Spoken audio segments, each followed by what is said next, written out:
In the beginning, I destroyed you guys, but then you guys jerked me and teabagged me and Hold on. fucking In the beginning.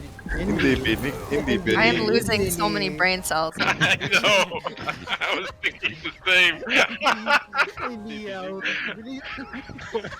Speaking of losing brain cells, I'd advise against browsing the ESO forums whenever a PvP event is active, especially if you're like me and don't have very many left to spare. So Whitestrakes Mayhem is upon us. This semi-annual PvP event is actually one of my absolute favorite events that ESO has to offer. I find that the market absolutely pops off during this event, as new and returning players strive to purchase an assortment of gear for PvP builds, an abundance of materials to upgrade those builds, and an adequate amount of consumables to bring to the battlefield. Like any event, this PvP event is a great opportunity to invest in items to resell for much later down the road as well. And of course, I love Midyear Mayhem because of the new life that it breathes into the PvP scene, even if it is just for a fleeting moment. In this video, I'll be discussing a few exclusive ways to earn gold during this event and in light of this event. If you're more of an average PvE or RP enthusiast than an average PvP enjoyer, worry not, a lot of what's discussed in this video is not necessarily exclusive to the act of killing other players. There are still some great gold making opportunities for you lot during this event.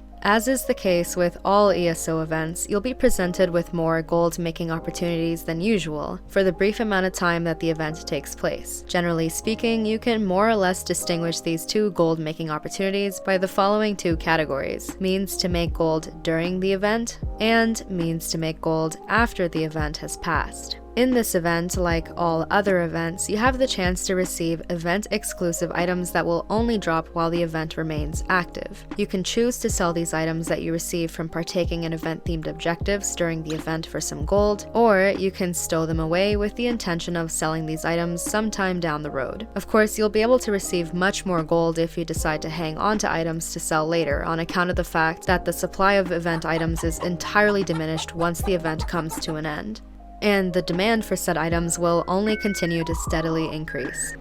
In the Whitestrakes Mayhem event, the following items have a chance to drop from the event reward boxes, called Pelinal's Boon boxes, that you may receive upon turning in PvP-related quests, as well as alongside your regular rewards of the worthy mails that you receive simply from earning AP. A handful of these items are valuable, so you may want to consider selling them during the event or hanging onto them to resell for later, or a bit of both. Throughout the duration of this event, the resource nodes in Cyrodiil will also yield double drops. I typically advise against actively gathering resources in Cyrodiil because of how sparse resource nodes are from one another. You are much better off farming in node-dense locations, like the ones I've outlined in previous videos. But hey, if you enjoy the thrill of gathering resources really inefficiently in an open field and risking yourself getting ganked by 15 Lords of the Shaft Nightblades at the same time and ending up in an epic ganking compilation on YouTube, you do you, man. In all seriousness, the fact that there are double drops from nodes might sway you to actually dismount and grab that cornflower the next time you're playing Mount Simulator in Cyrodiil. Don't forget to also keep your eye out for any nodes that appear to be glowing green.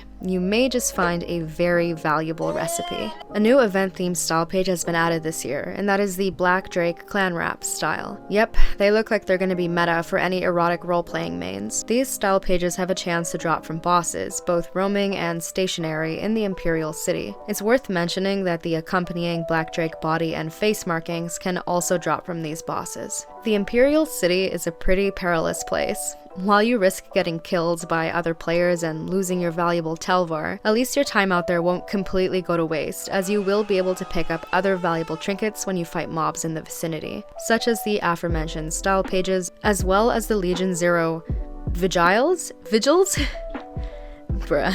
Style pages that we've been able to receive from previous PvP events, and key fragments. I recommend doing laps around the IC sewers if you're looking to farm bosses for style pages, since there are plenty of them within a small area. It looks like the Legion Zero, Second Legion, and Ebonsteel Knight style pages are not being brought back this year as items that you'll be able to receive from killing IC bosses. If you missed out on these styles from previous years, as well as other old PvP event-themed items like the banner bearer emotes or shields or staves, no worries, you have a chance to collect them via the Bag of Veterans Glory. minus the Ebon Steel Knight style pages for some reason, which can be purchased from the impresario with event tickets. ZOS has done this sporadically with other events before, like the time they didn't bring back the Hollowjack motifs for the Witches Festival, and instead locked them behind these kinds of bound goodie bags that cost event tickets one year. But because the forums were an absolute shitstorm— sorry, there's someone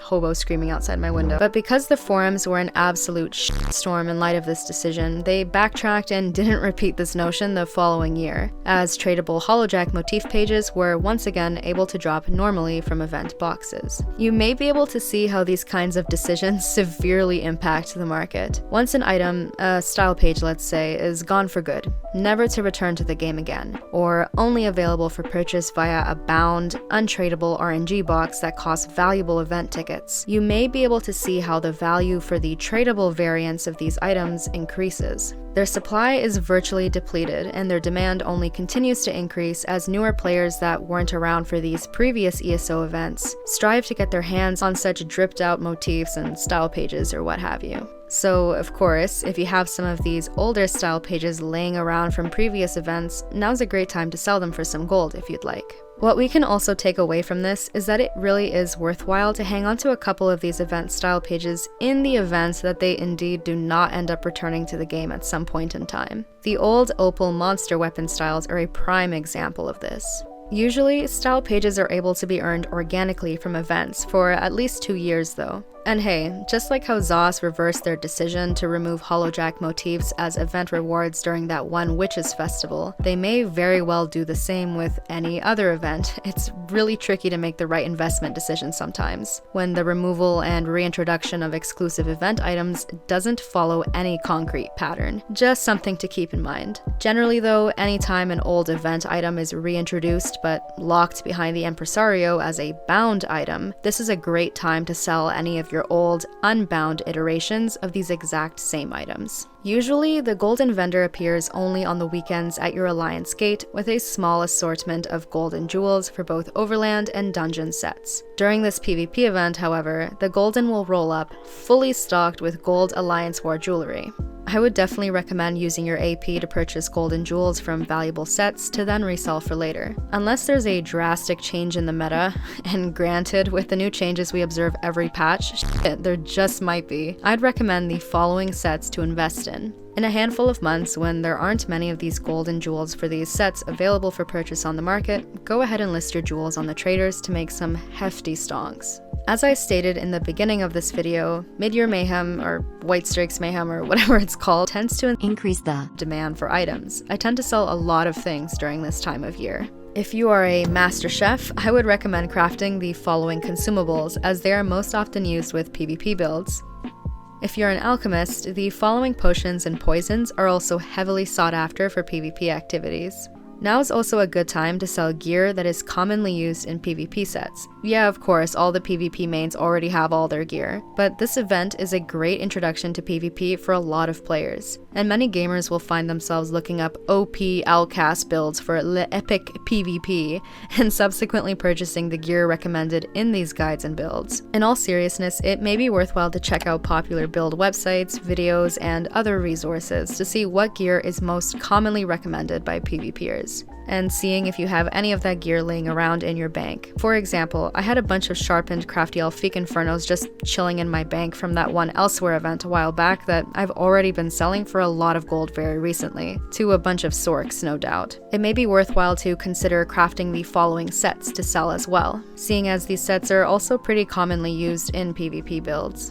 If you're looking for more ways to earn gold by converting your Tel Var or your AP that you may be earning from this event into gold, I did make some guides a long time ago on the matter. While the quality of my content was considerably shittier back then, the concepts behind the videos are still absolutely relevant, save for one point made in my Tel Var video. The price of Hakejo has never recovered, on PCNA anyways, because PvP in IC is as dead as lucked every time he runs into our TTS Zerg. Oh, it's Artea. I can't damage her.